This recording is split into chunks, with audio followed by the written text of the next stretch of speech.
Olá para você que acompanha a programação da TV Câmara e também da Rádio Câmara. Obrigado pela sua audiência, sua companhia mais uma vez. Estamos começando mais um programa Espaço Aberto.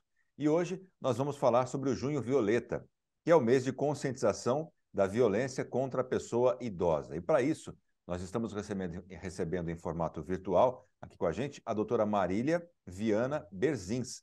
Ela é presidente do OLHE, Observatório de Longevidade Humana e Envelhecimento, é assistente social, mestre em gerontologia social e doutora em saúde pública. Também é membro da Sociedade Brasileira de Geriatria e Gerontologia. Doutora Marília, muito obrigado por ter aceitado o convite e estar aqui com a gente.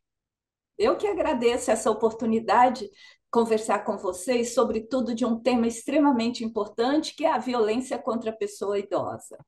Muito bem, doutora Marília. E para a gente começar o tema, nada melhor do que a gente entender o que é essa violência. A gente imagina que violência é só aquela física, mas existem vários tipos de violência, principalmente contra uma pessoa idosa. Então, eu gostaria que a senhora explicasse para a gente o que caracteriza a violência contra o idoso. É interessante falar sobre a violência contra a pessoa idosa, porque ela pode acontecer uma única vez ou repetidas vezes. Quando a gente fala em violência contra a criança, geralmente nós lembramos de agressões físicas. Na pessoa idosa tem violência física, mas ela se manifesta de um cardápio muito extenso, desde a física, desde a psicológica, desde a financeira, que vem causar um dano, um incômodo a esta pessoa idosa. Infelizmente, a violência contra a pessoa idosa acontece, ela acontece dentro de casa, das famílias, ela acontece na rua, ela acontece dentro da estrutura social, quando pessoas discriminam pessoas idosas, e a gente chama isso de idadismo.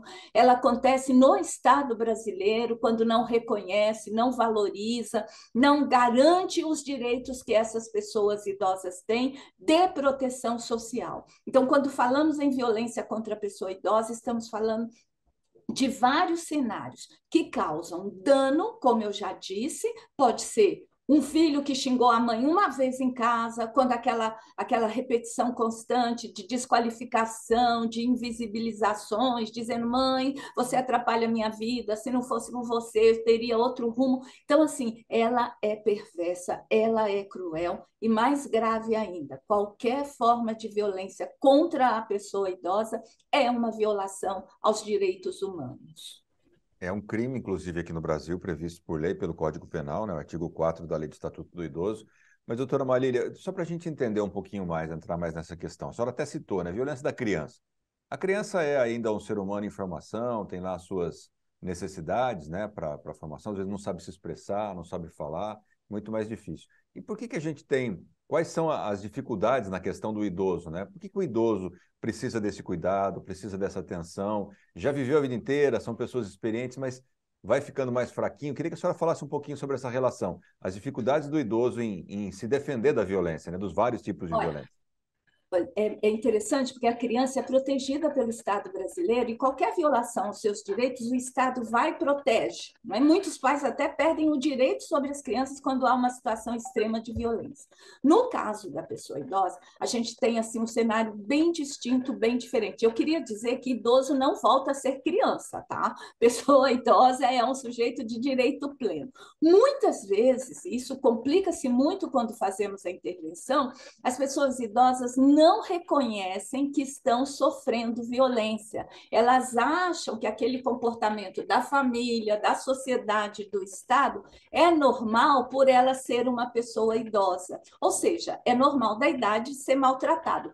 Primeiro, assim, princípio que eu queria que você reafirmasse aqui com quem nos escuta, com quem nos vê, é que, assim, ninguém pode sofrer violência, nenhuma pessoa idosa pode sofrer violência. Você bem disse, além de tudo que eu falei, é crime. Né? Agora, a pessoa idosa, eu acho que é bom esse diálogo que a gente está fazendo aqui, precisa reconhecer que ela está sofrendo essa violência e que não seja normal. E mais, hein? Muitas pessoas idosas acham que o dano que ela está sofrendo, que a agressão, que a violência, é porque ela não é culpa dela. Ela não foi uma mãe boa, um pai bom, então aquilo é a vida que está trazendo de volta. Para com este pensamento que isso não é verdade.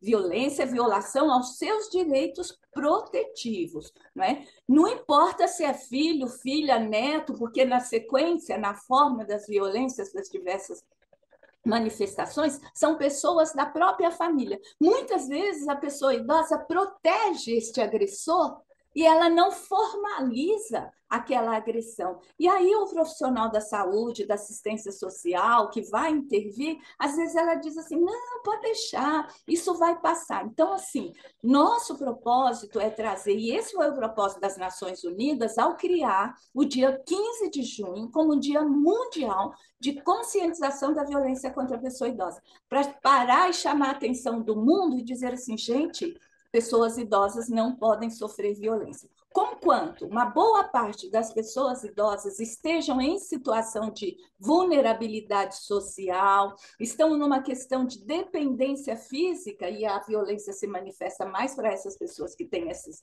dependências, nós devemos estar alertas, atentos para que nada deve, né, comprometer a qualidade de vida de uma pessoa idosa, especialmente através da violência que é perversa, é cruel.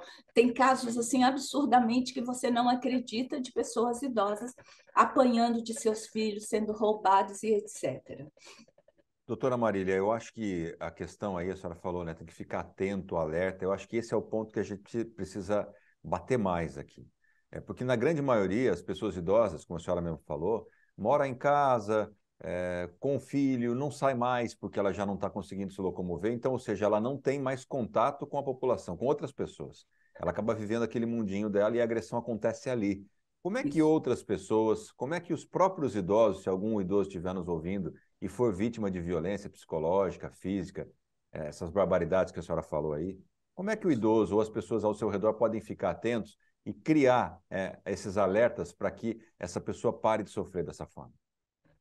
Uma das características das pessoas que sofrem violência é que, por acontecer dentro de casa, ela é feita, perpetuada por um membro da própria família. Geralmente aparece uma situação de isolamento social, ou seja, não tem outras pessoas neste cenário.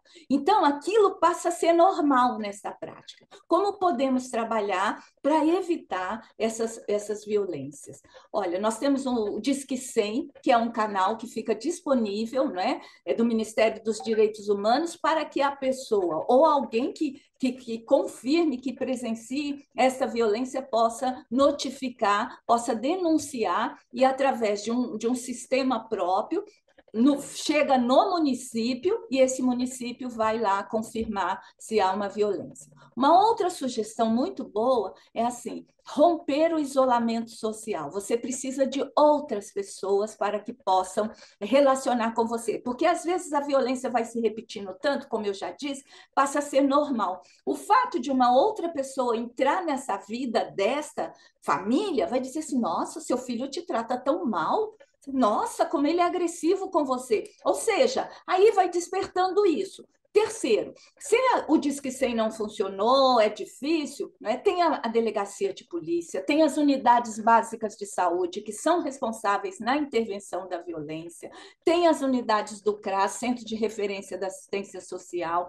do CREAS, que é outra área da assistência social especializada. São esses órgãos, já disse, delegacias, o Ministério Público, nós temos a OAB, ou seja, felizmente hoje a gente tem uma rede que protege e que você possa denunciar. E eu não posso esquecer de dizer da importância dos conselhos municipais de direitos da pessoa idosa, que também tem este papel de acompanhar a incidência. E agora, falando com os profissionais que estão nos escutando, principalmente os da saúde, é preciso notificar os casos suspeitos ou confirmados de violência contra a pessoa idosa, através do preenchimento de uma ficha que vai entrar no sistema de vigilância do município e chamar a atenção para ações para combater. E agora, terminando esse ciclo de como fazer, a importância da Rádio Câmara, da TV Câmara, da imprensa, da mídia, de dizer, gente,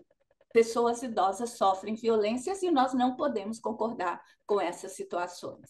Muito bem. E um detalhe também, até uma dica aqui, para você que tem uma pessoa idosa na família, às vezes vai muito raramente visitar, né, frequenta o local onde ela está vivendo com outras pessoas ou sozinha, vá mais, pergunte, converse. Assim como a gente tem que ter a educação com criança, né, doutora? De sempre perguntar como é que está na escola, como é que foi o seu dia, também para os idosos, não esquecê-los lá, né? Sempre perguntar. E aí até faço um ganchinho aqui. E as casas de repouso, e os asilos?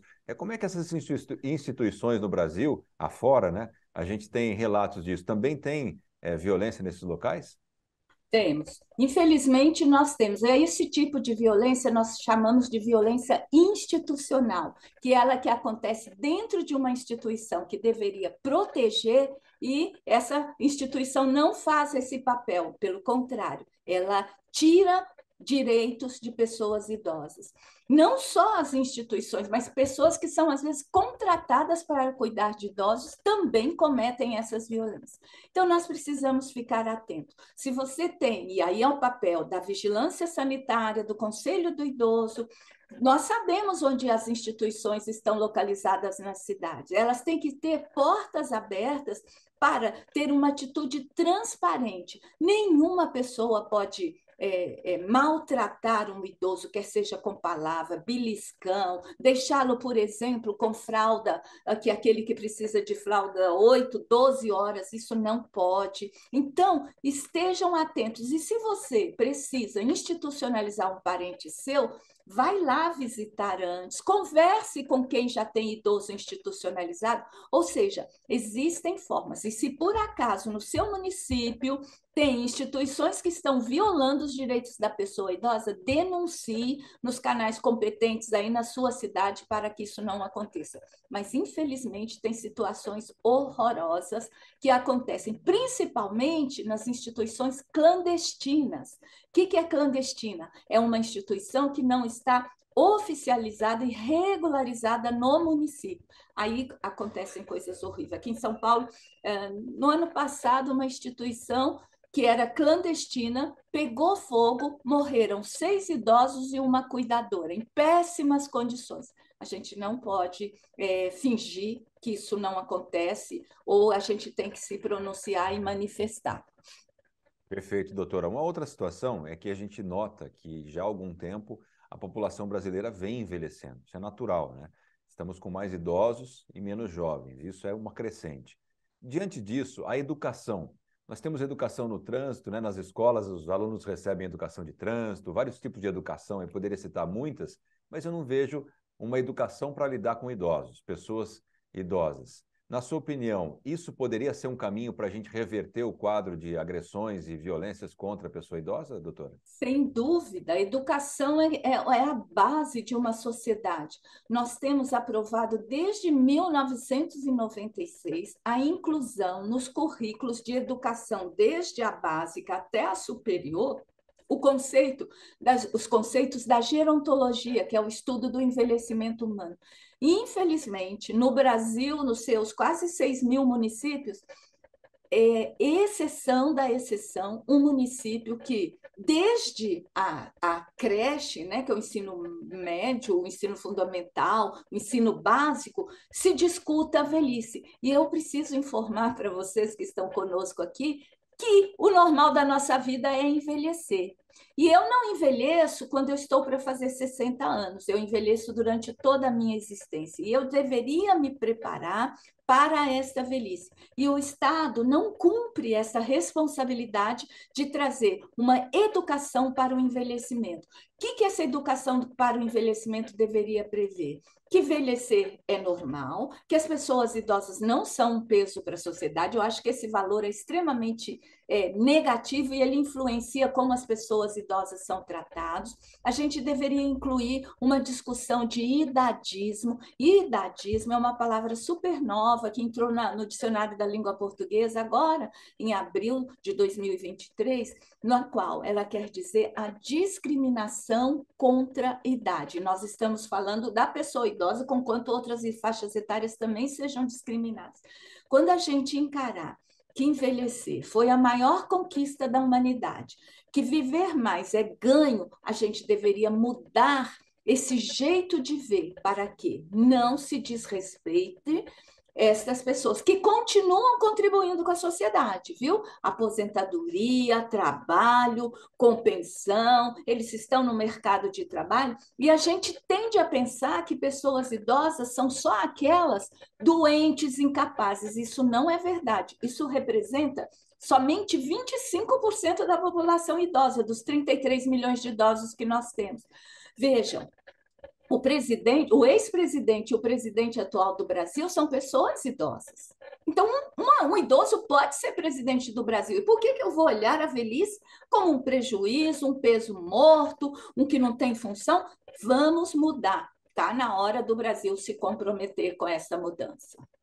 Perfeita colocação, doutora. E só para complementar, se você que está nos acompanhando tem algum papel de formação de opinião, por exemplo, professor, se você é professor ou professora, leve esse assunto para a sala de aula, discuta com seus alunos, explique tudo isso que a doutora Marília contou para a gente aqui, que o idoso não é um peso morto, ele é uma pessoa que precisa conviver com a gente e depende de nós trazermos ele para essa convivência. Então, trate desse assunto, fale bastante na sua casa, na escola, no seu trabalho, para que isso possa ser difundido e menos idosos sofram cada vez mais, menos sofrendo cada vez mais. Doutora, muito obrigado pela sua participação aqui. Reforçar mais uma vez o Disque 100, que é um canal de denúncia. Ah, mas na hora eu não lembro qual que é. 100 é fácil, mas pode esquecer. Liga 190, liga para os municípios que têm guarda municipal, liga para a guarda, pede ajuda para um amigo ou parente, mas não deixe nenhuma pessoa, principalmente as pessoas com mais idade, sofrendo na mão de violentos, né, doutora? Muito obrigado pela sua participação, viu?